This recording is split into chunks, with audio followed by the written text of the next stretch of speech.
Year question 2009 का Bihar board का बहुत ही इम्पोर्टेंट क्वेश्चन है, तो ध्यान से देखिए। प्रीवियस ईयर क्वेश्चन 2009 का जीव विज्ञान, जय मां शारदा भवानी।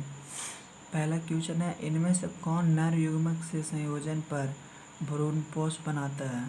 पहला क्वेश्चन, इनमें से कौन नर युग्मक से संयोजन पर भ्रूणपोष बनाता है। तो हमारा पहला ऑप्शन है अन्येषिचेत अंड, सहायक कोशिका, सिनर्जिड सेट, एंटीपोडल्स, और द्वितीय डी में आंसर है द्वितीय केंद्रक।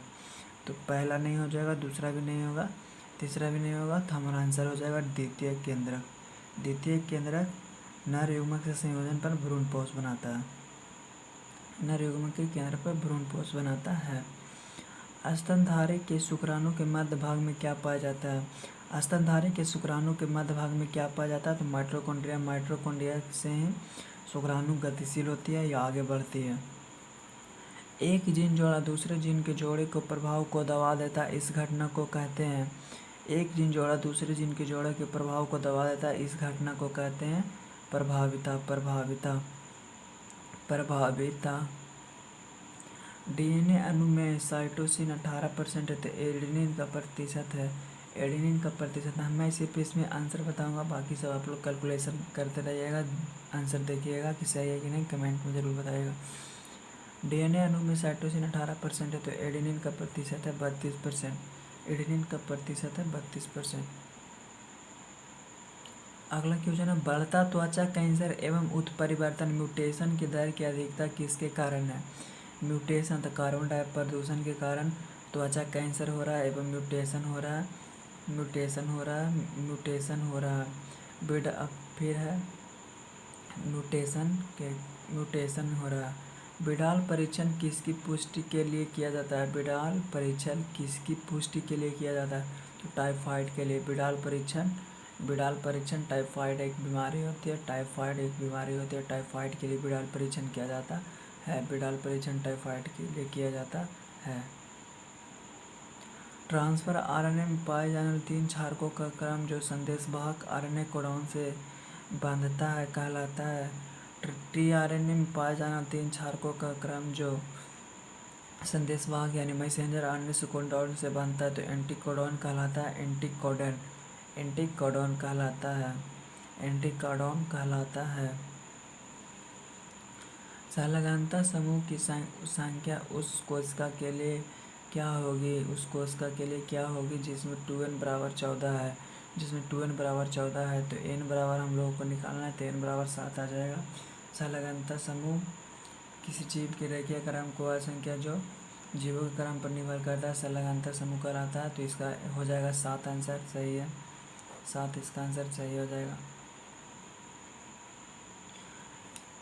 बुचेरिया बैनक्रफ्टी आदमी से फाइलेरिया रोग पैदा करता है, किस समूह का है।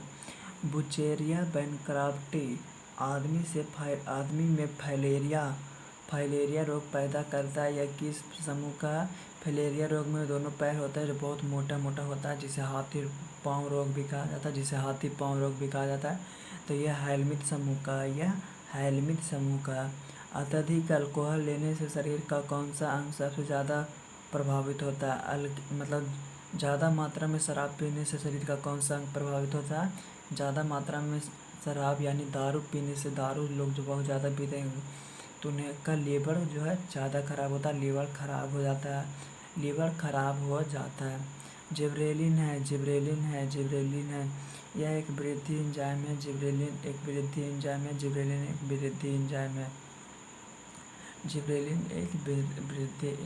है।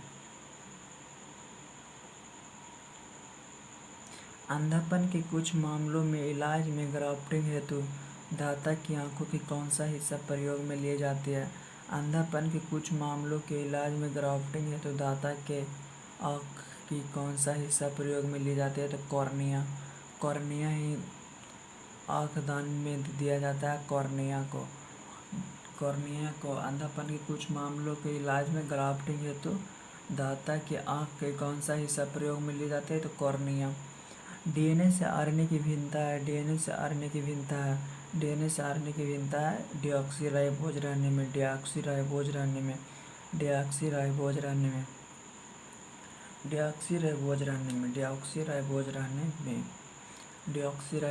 में डीएनए के निर्माण में है जो थायमिन भाग लेता है, पर आरएनए के निर्माण में यूरासिल भाग लेता है।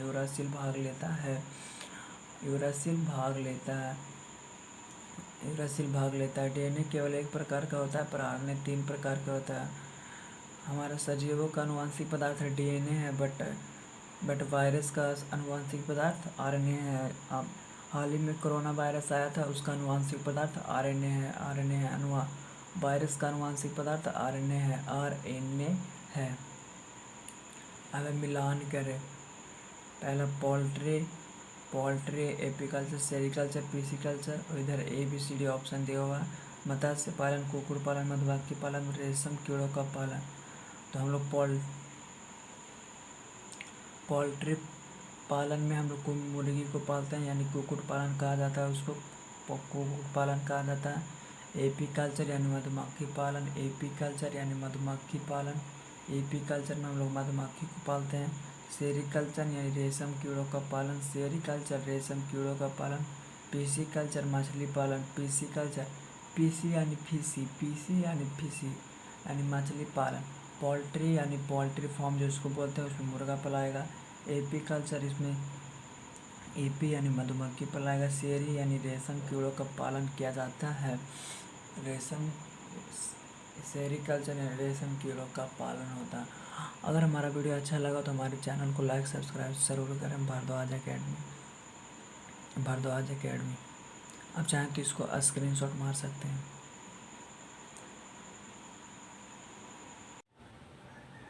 हेलो फ्रेंड, आज हम लोग बायोलॉजी का 2010 का प्रीवियस ईयर क्वेश्चन पढ़ेंगे। तो पढ़ने से पहले हमारे चैनल को लाइक सब्सक्राइब शेयर जरूर करें, भारद्वाज एकेडमी। तो चलिए पढ़ते हैं हम लोग। पहला क्वेश्चन है, इंटेमोफिली में परागन किसके द्वारा होता है? परागन किसे कहते हैं? तो परागन किसे कहते हैं? जब परागकोश में उत्पन्न परागकण किसी मादा पुष्प के वर्तिकाग्र पर पहुंचता है, उसे परागन कहते हैं। तो चिड़िया में नहीं होता है इंटेमोफिली में परागन किसके द्वारा? तो चिड़िया में नहीं होता है, चमगादड़ में भी नहीं होता है, हवा में भी नहीं होता है, कीट में होता है इंटेमोफिली द्वारा। कीट में क्या चीज़ होता है? इंटेमोफिली द्वारा होता है। अब हमारा दूसरा क्वेश्चन है, कॉपर टी रोकता है तो निषेचन को। तो इसका आंसर हो जाएगा निषेचन। सब पहले से ही आंसर किया हुआ, फिर भी हम आप लोगों को बता देते हैं। आप लोग चाहें तो इसका स्क्रीनशॉट ले सकते हैं। तीसरा क्वेश्चन है, मेंडल के नियम का अपवाद है।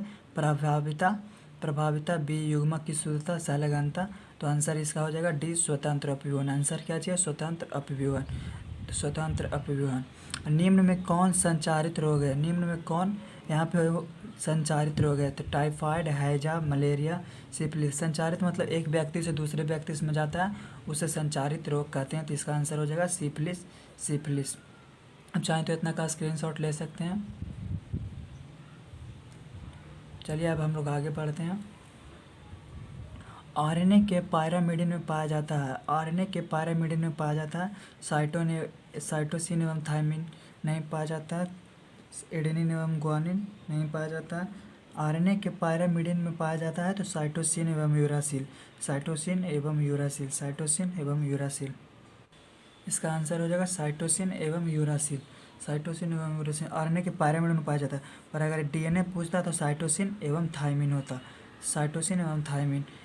अब अगला क्वेश्चन है, ट्रिपल एंटीजन टीके का उपयोग नहीं होता। तो डिप्थेरिया के लिए नहीं होता है। पीसीआर विधि आवश्यक है। पॉलीमरेज चेन रिएक्शन, डीएनए संश्लेषण में, प्रोटीन संश्लेषण में, प्रोटीन संश्लेषण, एमिनो एसिड संश्लेषण में, डीएनए के संवर्धन में। तो इसका आंसर डी, डीएनए संवर्धन में। निम्न में से कौन ग्रीन हाउस गैस नहीं है? निम्न में कौन ग्रीन हाउस गैस नहीं है? तो मीथेन ग्रीन हाउस गैस है। मीथेन की मात्रा बढ़ने से ग्रीन हाउस गैस बढ़ता है। क्लोरोफ्लोरोकार्बन है जो फ्रिज से निकलता है।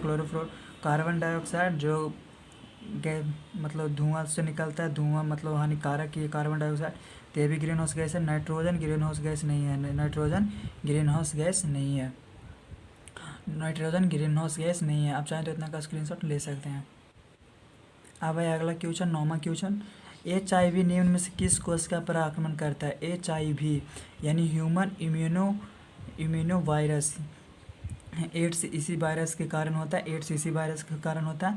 एड्स ऐसा बीमारी है जो लाइलाज है, यह अनैतिक यौन संबंध बनाने से होता है। ये बहुत ही खराब बीमारी है, इसे एक बार हो जाने से जल्दी इसका अभी तक खोज नहीं हुआ है, इसका खोज नहीं हुआ। तो इसका आंसर हो जाएगा बीटा कोशिका, टी कोशिका, एपिथेलियम कोशिका, तो टी हेल्पर कोशिका। तो HIV निम्न किस कोशिका पर आक्रमण करता है? तो टी हेल्पर कोशिका पर आक्रमण करता है HIV। कान्हा राष्ट्रीय उद्यान प्रसिद्ध है, कान्हा राष्ट्रीय उद्यान प्रसिद्ध है तो बाघों के लिए। कान्हा राष्ट्रीय उद्यान प्रसिद्ध है 10 किसी बाघों के लिए, 10 किसी बाघों के लिए। निम्न में से कौन वायरस से होने वाली बीमारी है? निम्न में से कौन वायरस से होने वाली बीमारी है? निम्न में से कौन वायरस से होने वाली बीमारी नहीं है? सॉरी, गलत पढ़ रहे थे। निम्न में से कौन वायरस होने वाली बीमारी नहीं है? तो मॉम्पुस है, इन्फ्लूजा है, इन्फ्लूजा जिसे शॉर्ट नेम में फ्लू कहा जाता है।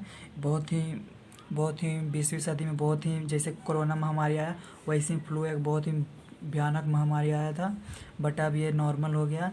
वैसे ही कुछ दिनों बाद कोरोना भी नॉर्मल हो जाएगा। डिप्थीरिया, कोरोना मतलब डिप्थीरिया जो है वायरस से होने वाली बीमारी नहीं है, मिजलिस भी वायरस से ही होता है, तो इसका आंसर हो जाएगा डिप्थीरिया। अब निम्न में कौन पशुपालन में सम्मिलित नहीं है? निम्न में कौन पशुपालन? तो पशुपालन यानी हम लोग जिसको पालते हैं उसे पशुपालन कहते हैं। तो मधुपालन, मधुमक्खी पालन पशुपालन में सम्मिलित नहीं है। मधुमक्खी पालन, तो मधुमक्खी पालन है सम्मिलित है। कुक्कुट पालन भी पशुपालन में सम्मिलित है। मत्स्यिकी पालन, मछली पालन भी हम लोग करते हैं। कार्बनिक खेती पशुपालन में सम्मिलित नहीं है। कार्बनिक खेती पशुपालन में सम्मिलित नहीं है।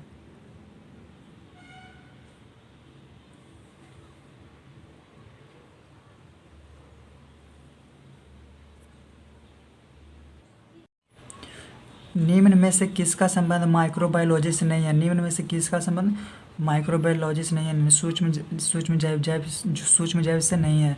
तो